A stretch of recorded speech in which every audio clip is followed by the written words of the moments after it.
आज की हमारी वीडियो है पुरुष के बारे में। आज हम प्रथम पुरुष, मध्यम पुरुष, उत्तम पुरुष, तीनों पुरुष समझाएंगे। जैसे वाक्य है, मैं स्कूल जाता हूँ।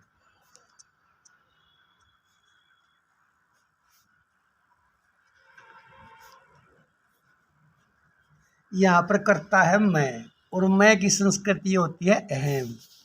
मैं के ऊपर लिख दिया अहम, तो मैं की संस्कृत होगी अहम। और स्कूल की संस्कृत वही विद्यालय होती है, दूसरी विभक्ति में विद्यालयम।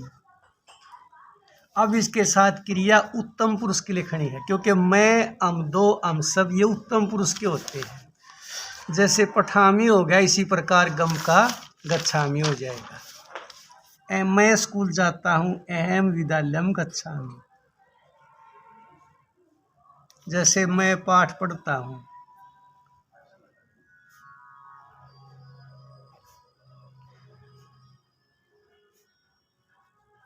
इसकी संस्कृत बन जाएगी अहम। मैं की संस्कृत होती है ये अहम। और पाठ की संस्कृत पाठम, दूसरी विभक्ति का। और पठ मैंने पढ़ना, इसके साथ आमी लगता है पठामी, क्योंकि ये नीचे वाली उत्तम पुरुष की क्रिया ये है पठामी, पठावे, पठामे। एक के साथ पठामी, दो के साथ पठावे, और हम सब के साथ, ज्यादा के साथ पठामे। जैसे हम खाना खाते हैं,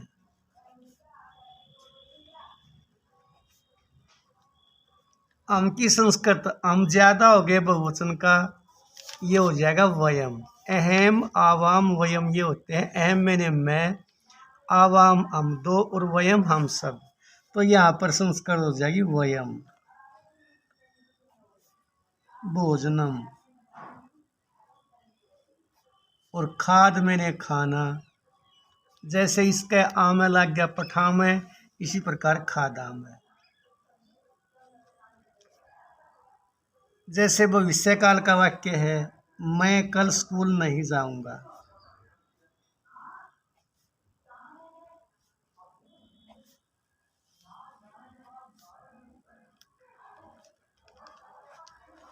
मैं की संस्कृत वही अहम। और स होता आने वाले कल की संस्कृत स।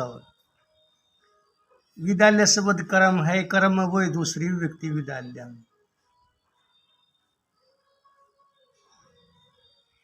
न, अब ये ध्यान रखना है, अहम उत्तम पुरुष का एक वचन है, तो उत्तम पुरुष का एक वचन ही क्रिया लानी है हमने भविष्य काल की ललित लकार की। जैसे पठ का पठिष्यामि, और गम का गमिष्यामि।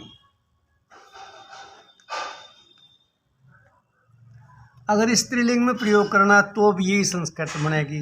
जैसे वाक्य हमारा, मैं सुलेख लिखती हूँ।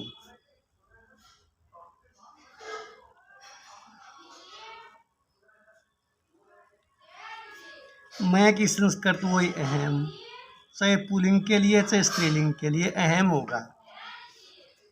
सुलेख की संस्कृत दूसरी विभक्ति का सुलेखम,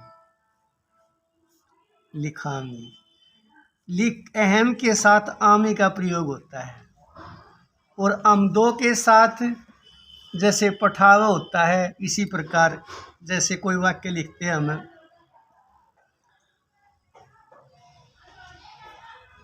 हम दो गीत गाते हैं। हम दो की संस्कृत ये होती है आवाम। आवाम मैंने हम दो, यहाँ पर लिखेंगे हम आवाम। गीत की संस्कृत गीत, हम दूसरी विभक्ति का, क्योंकि कर्म में हमेशा दूसरी विभक्ति का प्रयोग होता है। और ये उत्तम पुरुष का करता है, तो उत्तम पुरुष की क्रिया होगी। ये हम दो हैं, तो उत्तम पुरुष का द्विवचन की पठावा हो जाएगा। इसी प्रकार गा धातु का गायाव है। तो ये ध्यान रखो, उत्तम पुरुष का करता है तो इस उत्तम पुरुष की क्रिया प्रयोग होगी। अहम मैंने मैं, इसके साथ पठानी, आवाम हम दो, इसके साथ पठावे, और वयम हम सब, इसके साथ पठानी। और वाक्य भविष्यकाल का वाक्य है, तो जैसे मैं के साथ पठिष्यामि, अहम पठिष्यामि, मैं पढ़ूंगा, हम दो पढ़ेंगे आवाम पठिष्यावै, हम सब पढ़ेंगे वयम पठिष्यामि। और भूतकाल का वाक्य है तो इनका प्रयोग होगा, लेकिन लिखना उत्तम पुरुष का नीचे वाला है। ये पहली लाइन प्रथम पुरुष की होती है, दूसरी लाइन मध्यम पुरुष की, तीसरी लाइन उत्तम पुरुष की, सब इसी प्रकार सब में होता है। इसके बाद हम समझाएंगे मध्यम पुरुष का। मध्यम पुरुष में ये शब्द होते हैं तीन, एक वचन में तुम, द्विवचन में तुम दो, और बहुवचन में तुम सब। जिस प्रकार अंग्रेजी में first person, second person, third person होते हैं वो इसमें है, लेकिन उत्तम पुरुष नीचे वाला है, प्रथम पुरुष जो है पहला है। संस्कृत में प्रथम पुरुष फर्स्ट पर्सन लास्ट वाला होता है अंग्रेजी में। तो जैसे ये मध्यम पुरुष के आगे तुम दो, तुम सब, इनकी संस्कृत होती है ये तवम, युवाम और यूयम। इनके साथ ये मध्यम पुरुष की बीच वाली क्रिया लिखी जाएगी। जैसे ये वाक्य है, तुम क्या खाओगे,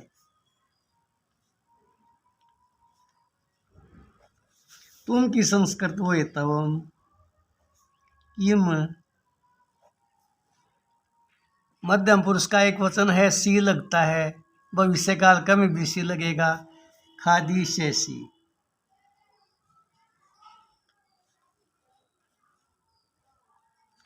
जैसे वाक्य है, तुम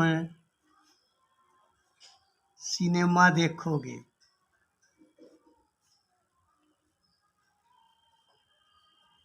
तवम, तुम की संस्कृत तवम। और सिनेमा की संस्कृत होती है चलचित्र,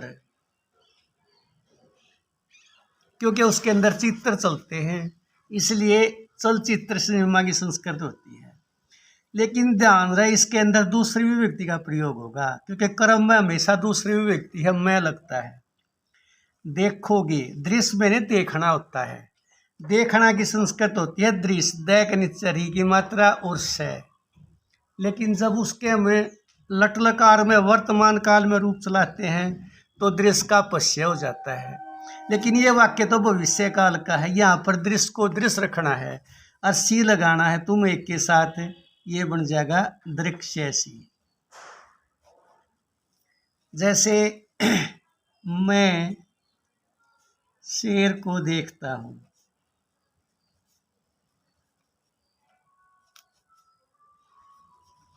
संस्कृत बन जाएगी अहम। ये याद रखो, मैं हम दो हम सब की संस्कृत तो यह अहम आवाम वयम, और तुम एक तुम दो सब तुम सब की संस्कृत तवम युवाम यूयम। ये उत्तम पुरुष के, इनके साथ तो नीचे वाली क्रिया लिखी जाएगी, और ये मध्यम पुरुष के साथ विचली क्रिया लिखी जाएगी। बाकी जितने भी हैं सारे उनके साथ प्रथम पुरुष क्रिया होगी। तो मैं शेर को देखता हूँ अहम, शेर की संस्कृत होती है सिंह, और दूसरी विभक्ति का सिंघम। दृश्य बने देखना, और लट लकार में दृश्य का बन जाएगा पश्य, और आ में लग जाएगा पश्यामी। जैसे हमारा वाक्य है, तुम सब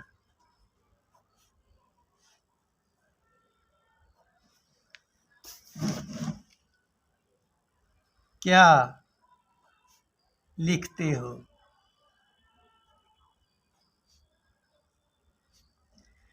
तवम, तवम नहीं युवाम, क्योंकि ज्यादा है ये, तुम सब की संस्कृत है यूयम, यूयम किम लिखते है, क्योंकि ये मध्यम पुरुष का बहुवचन है यूयम। जिस प्रकार पठता होता है इसी प्रकार लिखता है। और इनके अलग जो भी शब्द हैं उनके साथ हमेशा पहली प्रथम पुरुष क्रिया लगती है।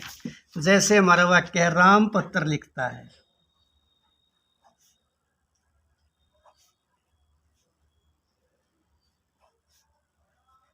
वाक्य बन गया राम है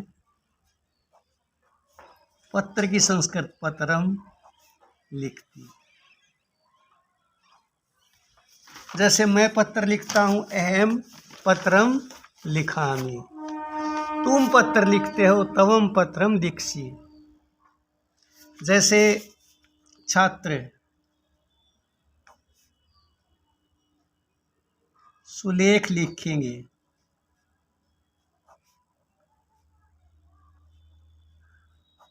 यहां पर छात्र ज्यादा हैं, बहुवचन का बन जाएगा छात्रा। सुलेखम। अब ये भविष्य काल का वाक्य है। भविष्य काल में लिख धातु का बन जाए लेख और बहुवचन का है और ललित लकार का प्रयोग होगा। भविष्य काल का वाक्य है, ये बन जाएगा लेखी शांति। जैसे छात्र पत्र लिखेगा, एक वचन का छात्र है, पत्रम लेखिष्यति। और छात्र ज्यादा हो गए, छात्र सुलेख लिखेंगे, छात्रा सुलेखम लेखिष्यन्ति। जैसे हमारा वाक्य है दो बालक तालाब में स्नान करते हैं।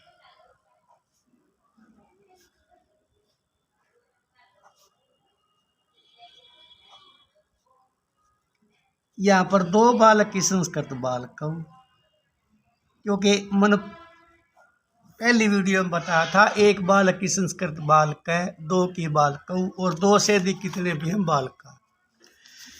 में जहाँ पर आता है उसके अंदर हमेशा सातवें विभक्ति का प्रयोग होता है। और तालाब की संस्कृत तड़ाग लिख दो या सरोवर लिख दो। जैसे हमने तड़ाग लिख दिया, सातवें विभक्ति का एक वचन तड़ागे। स्नान करते हैं, सना मैंने स्नान करना। सना का मतलब स्नान करना धातु है ये, इसके अंत ही लग जाएगा क्योंकि न दो छात्र है तो सनात है, दो छात्र में तय लगेगा सनात है। दो बालक है सनात है। जैसे ज्यादा बालक हैं, बालक नदी में स्नान करते हैं।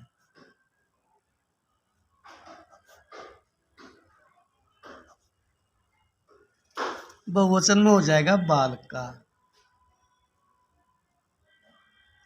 अब नदी में है, ई की मात्रा है नदी का, जिसके ए की मात्रा है लास्ट में उसके तो बालक की तरह रूप चलेंगे।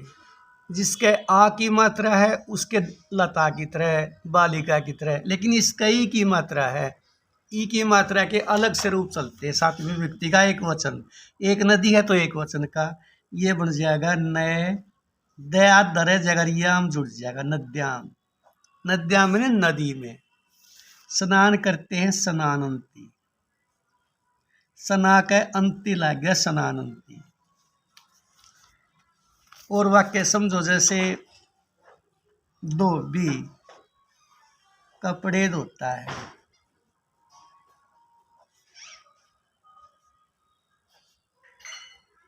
धोबी की संस्कृत होती है ये रजक। वैसे रज मैंने रंगना होता है तो रजक रंगने वाला धोने वाला हो गया। कपड़े की संस्कृत है, इसके रूप किस प्रकार चलेंगे, ये वस्त्र शब्द होती है कपड़े की संस्कृत। वस्त्र भी हो सकती है, वसन भी होता है। इसके रूप में तो बालक की तरह चलेंगे क्योंकि इसके लास्ट में तो ए तो है लेकिन बालक की तरह रूप नहीं चलेंगे। लेकिन क्यों, ये नपुंसकलिंग का है। नपुंसकलिंग में रूप चलते हैं। जैसे फल के फलम फले फलानी, पत्र के पत्रम पत्रे पत्राणी। इसी प्रकार वस्त्र के बन जाएगा वस्त्राणी। धोता है, अक्साल मैंने धोना, अक्साल यति धोता है। और वाक्य जैसे हमारा एक पेड़ पर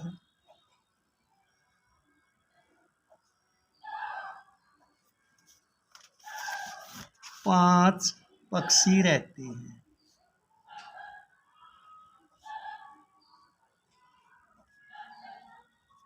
यहाँ पर 5 पक्षी करता है या 5 इसका विशेषण। कितने पक्षी हैं? 5। तो एक पेड़ पर, पेड़ की संस्कृत होती है वृक्ष, और पराण में या पर जहाँ पर आता है उसके अंदर 7वें विभक्ति का प्रयोग होता है। वृक्ष का बन जाएगा वृक्ष से, क्योंकि बालक का 7वें विभक्ति में बालक के। यह रूप याद करो सारे, इसके अनुसार ही संस्कृत बनेगी। 5 की संस्कृत पंच, और पक्षी की संस्कृत खग। खग मैंने पक्षी, और ये बहुवचन का खगा। 2 से अधिक बहुवचन का होता है। रहते हैं, वस मैंने रहना, और वसंती। अगर हम ये संस्कृत बना देते हैं तो वाक्य फिर भी ठीक होगा, क्योंकि वृक्ष से एक वचन का, वृक्ष से मैंने एक पेड़ पर होता है। लेकिन अगर हम एक की संस्कृत लिखना चाहिए यहाँ पर, तो कैसे लिखोगे? एक शब्द जो है ना वृक्ष के लिए आया है, और इसके अंदर 7वें विभक्ति है, एक वचन है, तो हमने एक शब्द का भी 7वें विभक्ति का एक वचन लिखना है। यहाँ पर हम एक वृक्ष से नहीं लिखाएंगे, 7वें विभक्ति का एक वचन। एक शब्द का 7वें विभक्ति में होता है एकस्मिन, इस प्रकार का। एकस्मिन वृक्ष से पंच खगा वसंती।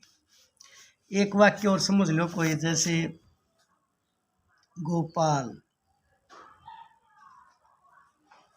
गरीब को दान देता है।